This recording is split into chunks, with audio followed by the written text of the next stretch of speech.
विद्या और दादिसा के बीच हुई आर्गुमेंट रूही और अबीरा को लेकर, जिसे दादिसा ने रूही को कहा, विद्या ने कहा रूही को अपना परिवार और दादिसा का कहा कि अबीरा और वो आपका परिवार है।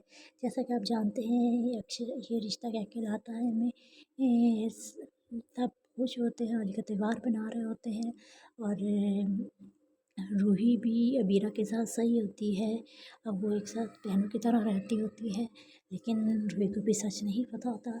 लेकिन चाचा साहब प्लानिंग करता है और रूही अबीरा और यानी अक्षरा और रूही की पिक्चर को बड़ी स्क्रीन पर शो करता है, जिसे देखकर मनीष तो हैरान रह जाता है कहीं तो मैं देख ना ले। वहीं अबीरा और रूही दोनों देखते हैं और दोनों अपनी अपनी माँ को देखकर बोलते हैं। वो कहती है माँ, रूही कहती है माता श्री और अबीरा कहती है माँ। दोनों रूही रानी से अबीरा को देखती है तो उसे पता चलता है ये अबीरा अक्षरा की बेटी है।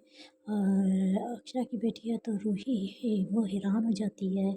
रूही हैरान होती है और अबीरा कहती है इसलिए पता इसलिए हम लड़ते थे क्योंकि हम दोनों बहनें हैं। तुम मेरी बड़ी बहन हो रूही, तुम मेरी बड़ी बहन हो। तो वो गले लगने लग जाती है, रखती है रूही के, तो रूही इसको धक्का देती है और नीचे गिराती है, कहती तुम मेरी बहन नहीं हो, तुम मेरी माता श्री की कातिल की बेटी हो। और गुस्से में वहाँ से चले जाती है, गुस्से में खड़ी होती, जबकि अबीरा को मनीष उठाता है और अबीरा मनीष से कहती है कि आप मेरे परनानू हैं, रियल परनानू। आपको पता ना जब भी आपने मेरा कन्यादान किया मुझे आके वो हाँ हिलाता सर। और वो ये सब देख कर हैरान होती है कि उसके परदादों को पता था कि वो अक्षरा की बेटी है, इसलिए उसका साथ दे रहे थे, लेकिन वरना और बाकी दादिसा और अरमान खुश होते हैं कि अबीरा को उसकी फैमिली मिल गई और अबीरा भी बहुत खुश होती है। लेकिन रूही नाराज़ होती है उसको वो क्योंकि वो अक्षरा से नफ़रत करती है, क्योंकि उसे लगता है कि उसकी माँ यानी उसकी रूही को अक्षरा ने मारा है, जबकि सच यही है कि रूही ने ही अपनी माँ का एक्सीडेंट किया होता है और ये बात अक्षरा ने रूही से छुपाई होती है क्योंकि वो बच्ची होती है इस वजह से। लेकिन ये रूही कहती है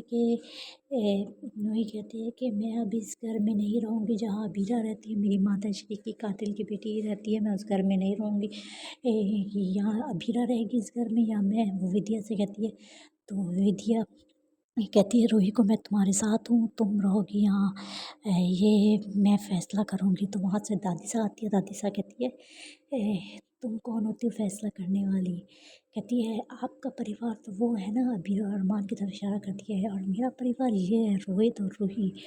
तो कहती है मेरी मर्ज़ी, मैं जिधर भी रहूँ अपने परिवार के साथ। तो कहती है हाँ रहो कहीं भी, लेकिन ये मेरा घर है। दादिसा कहती है ये मेरा घर है, यहाँ मेरी मर्ज़ी चलेगी। अगर तुम अपने परिवार के साथ रहना जाओ, अपने परिवार को लेके यहाँ से निकल जाओ। तो अबीरा और अरमान हैरान होते हैं, वो नहीं चाहते होते कि परिवार अलग हो, जबकि चाचा खुश होते हैं। ये उसी की प्लानिंग होती है कि रूही और अक्षरा की पिक्चर लाना ताकि परिवार टूट सके। और उसका प्लान, चाचा जी का प्लान कामयाब हो जाता है। और विद्या कहती है रोहित को, रोहित चलो यहाँ से। तो रोहित वहाँ से अबीरा अरमान की तरफ देखता है और साथ में चला जाता है उसके। रूही और रोहित के साथ वहाँ से चले जाती है विद्या, और विद्या जाती है वहाँ से, घर से निकल जाती है।